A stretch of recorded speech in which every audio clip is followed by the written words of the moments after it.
Hey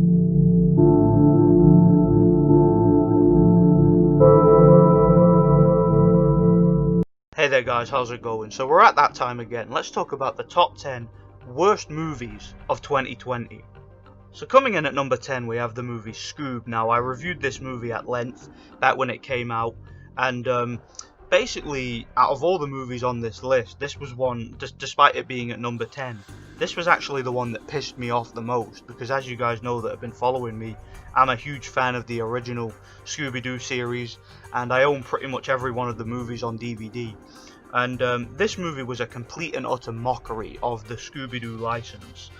This movie was an endless barrage of social media jokes, pop culture references, jokes about TikTok and Tinder and Netflix and Google and all this other bullshit that we've had to deal with in modern day, cheesy animated movies. I described it in my review as basically being the emoji movie with a Scooby-Doo paint job. If you guys want to check out my review, check it out in my movie review playlist. I've got nothing more to say about this trash. Number 10, Scoob. Coming in at number 9 we have the movie Underwater, which is basically a cheap alien rip-off starring Kristen Stewart, the worst actress of all time, and also TJ Miller, who sort of plays the comedic sidekick. He spends the whole movie making stupid jokes that aren't funny, and lots of CGI, lots of jump scares, lots of crawling around in vents, and lots of boring, pretentious, and forgettable dialogue. This is one of the most forgettable movies I've ever seen. I almost don't really have anything else to say about it, other than it's boring, it's forgettable, and it sucks. So yeah, coming in at number 9, Underwater. Coming in at number 8 we have a Bumhouse movie called The Hunt. Now, this is a movie that came out in the early part of this year, and about a week or so after it came out, it was already dated. It was already old-fashioned. What do I mean by that? Well, basically, this is one of them movies that thinks by... it was marketed as a political satire. So, a lot of the jokes and the, attempts at comedy that are in this movie are basically based on referring to the current political climate of the month and year that the movie came out. Unfortunately, when you try and do that, you leave yourself open to being dated in just a very short space of time. This is also one of them movies that was marketed as being, oh, it's edgy, and it's offensive, and oh, the establishment isn't gonna like it. Oh, this is such an edgy movie. Oh, it's very ballsy. Yeah, no, it's not. This movie's boring. It's pretentious. The dialogue and the jokes and the references are just complete garbage as far as I'm concerned. The acting performances were garbage, and there's nothing edgy about this movie.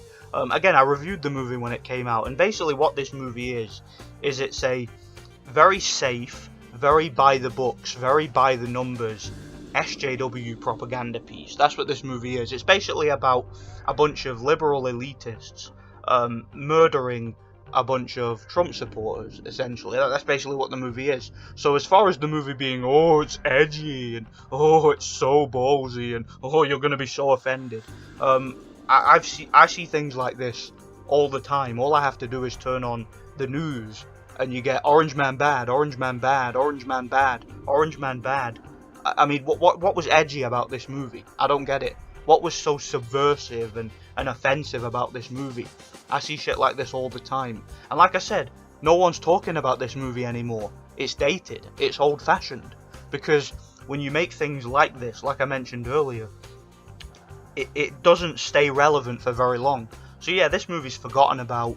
Nobody's talking about it anymore. No one even liked the movie. It pretty much bombed at the box office. It pretty much got panned critically. The movie sucked. Again, it was just your typical leftist propaganda piece. That's all it was. It was so typical. So yeah, coming in at number 8, The Hunt. Oh, and it was a Bumhouse movie, which I think I mentioned, and every single piece of trash that company makes sucks. So yeah, coming in at number 8, The Hunt. Coming in at number 7, we have a Disney movie called Artemis, Fowl. Now, this was based on a popular book series. I'm not familiar with the book series. I've never read the Artemis Fowl book, so I can't really comment on how accurate it was. But from some research I've done, fans of the series absolutely despise this movie. And I despise this movie too for a simple reason. It's boring. I barely remember anything about it. I literally struggled to get through this movie because it was so boring, so uneventful. The movie's only about 90 minutes long, if even that, so it's not even a long movie. But it feels as if it lasts about 3 hours because nothing happens. You spend the entire movie waiting for something to happen, and just by the time it starts to pick up, it's over. So I don't really know what else I can really say about this movie that hasn't already been said. It sucks, it's boring. I've got nothing else to say about it, so yeah, Artemis Fowl. Coming up at number 6, we have another Bumhouse movie. This time it's called Fantasy Island. This movie, I'm not exaggerating here, this movie is one of the dumbest, most convoluted, and most ridiculous screenplays I think I've ever come across. This is one of them movies where it feels as if the screenplay for this movie was written in a day by a 12-year-old. I'm not even kidding, it's that stupid. It has plot points that don't make any sense.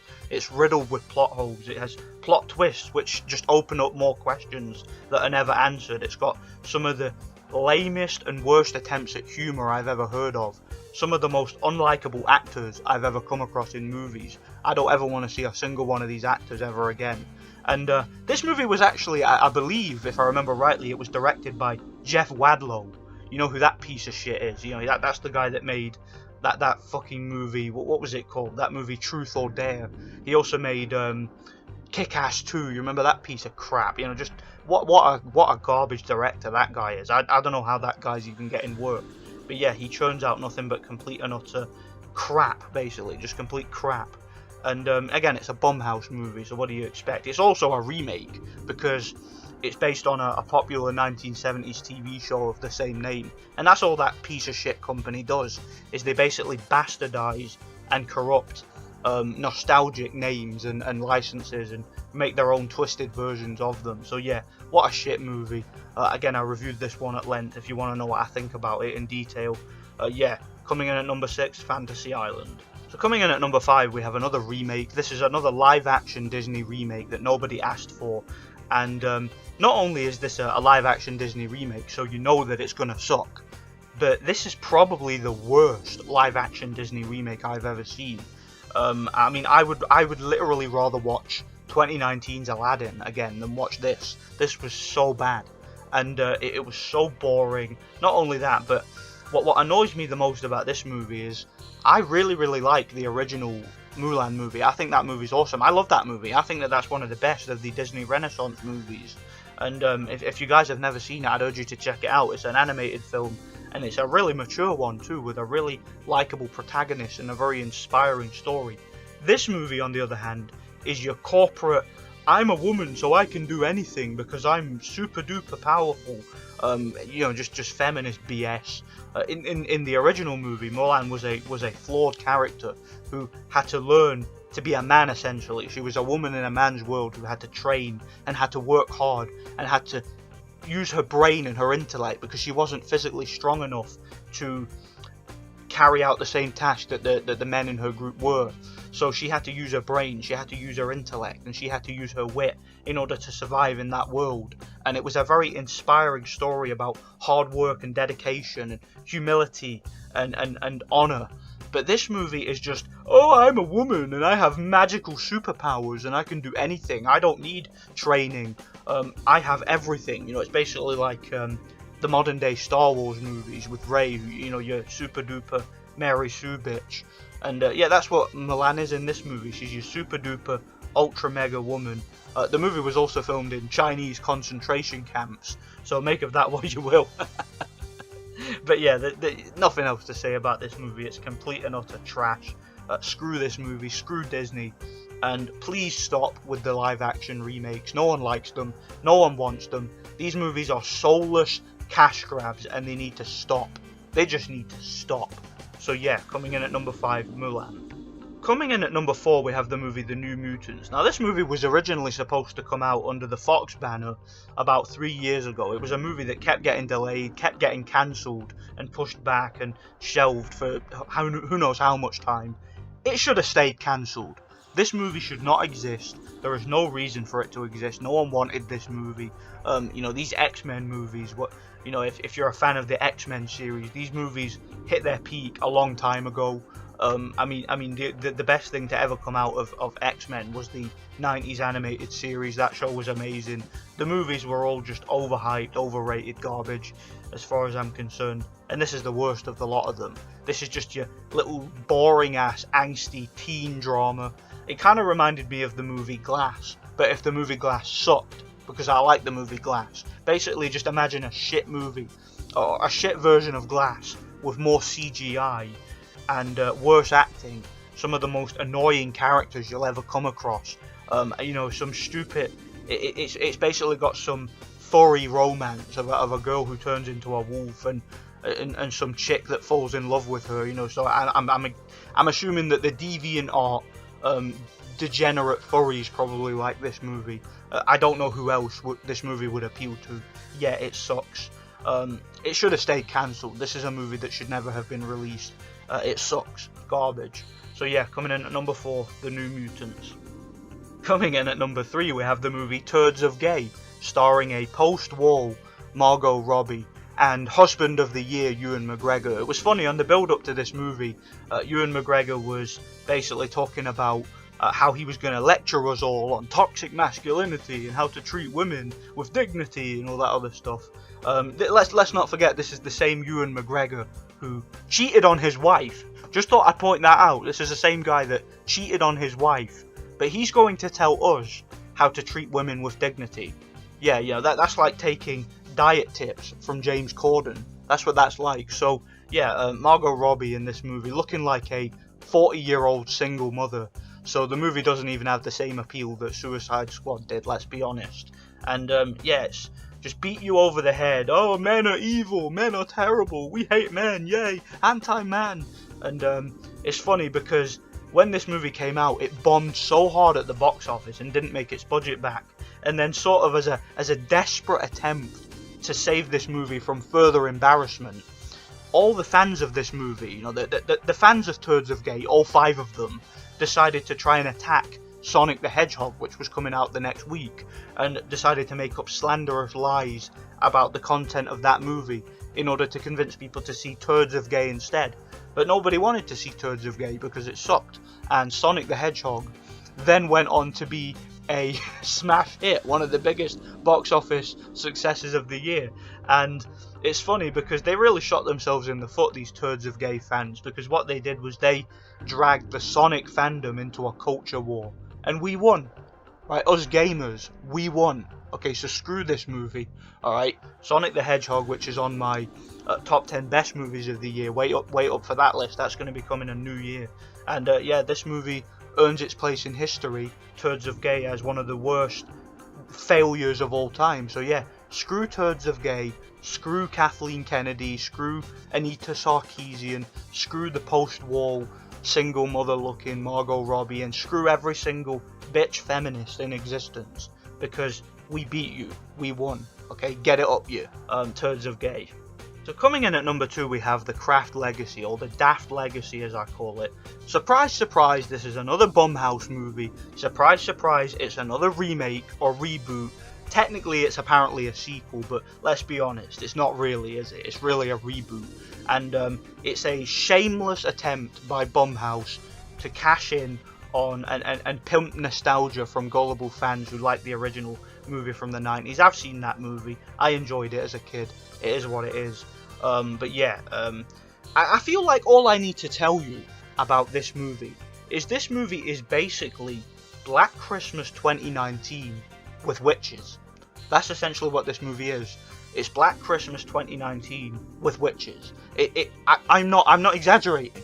If you don't believe me, go and check it out. It has the same story, the same plot, same characters, same narrative, same dialogue, right? Same effects, same cinematography. It's the same movie.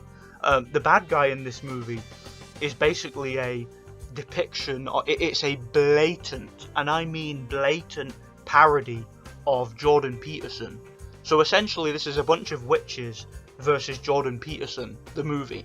And again, it follows the exact same formula and story beats as that garbage movie from last year, which was my worst movie of last year. Another terrible remake from Blumhouse, in order to pimp nostalgia from fans and lecture us all on what bad people we are. Yeah, so that's what this movie is. Screw this movie. Don't see it. Don't support it. Don't support anything that Blumhouse or companies like them make. Let that company wallow in their self-pity. Let them preach to their own choir. It is what it is. That the movie sucks, and it makes it number 2 on this list. So yeah, number 2, The Daft Legacy. So coming in at number 1, and I think that if you guys saw my review for this movie back in January, you will know that this was going to be number 1. How could this not be number 1? And of course I'm talking about The Grudge 2020. Wow. This movie, the reason why I could not put this movie anywhere else but number 1, why it had to be the worst movie of 2020, is because this movie made me physically ill. The way that this movie is filmed, the way that it's produced, gave me a flipping migraine. I'm not even kidding. This movie gave me a headache. It gave me backache. It made me just feel physically sick. Like I've never, not for a long time, have I felt physically ill watching a movie. Like, I think back to when I first saw Taken 3. That was a movie that kind of gave me a headache because of all the choppy edits and the cinematography and the shaky cam and the quick cuts and all that. But this movie makes Taken 3 look like a cinematic masterpiece. The loud noise, every bloody scene of this movie is quiet. We're walking in a hallway, and then blah, blah, loud noises, and it gives you a flipping headache. It's head wasting. Wow, this movie made me ill. It's just one of the most disgusting movies, like just in terms of how it's made, like the filmmaking behind it. It's one of the most disgusting movies I've ever seen, and it sucks. This movie is the worst movie of 2020, one of the worst movies of all time, one of the worst movies I've ever seen in my entire life. If you guys want to, again, a more detailed breakdown of it, go and check out my review, which I made back in January. But yeah, this movie is, wow, this is bad. So yeah, that's my top 10 worst movies of 2020. Stay tuned for my top 10 best movies of 2020. It's going to be coming out on New Year. Let me know what you guys think anyway. Thanks for watching, and God bless.